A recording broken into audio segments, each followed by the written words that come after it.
सरपंच संतोष देशमुख हत्या प्रकरणातील आरोपी कृष्णा आंधळेचा मर्डर झाल्याचा खळबळजनक दावा जितेंद्र आव्हाड यांनी केलाय। कृष्णा आंधळे सरपंच देशमुख हत्येतील एक आरोपी आहे आणि तो अद्यापही पोलिसांच्या हाती लागलेला नाहीये, त्यामुळे त्याचा मर्डर झाला असू शकतो असं यावेळेस जितेंद्र आव्हाड यांचं म्हणणं आहे।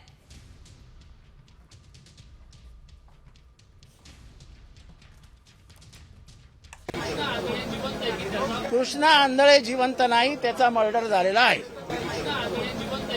कृष्णा आंधळे जिवंत नाही, त्याचा मर्डर झालेला आहे।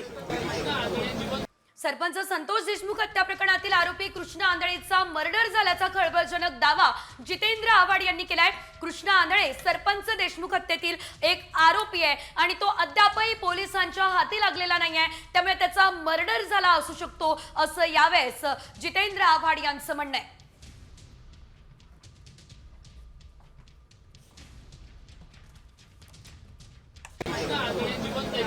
कृष्णा आंधळे जिवंत नाही, त्याचा मर्डर झालेला आहे। कृष्णा आंधळे जिवंत नाही, त्याचा मर्डर झालेला आहे।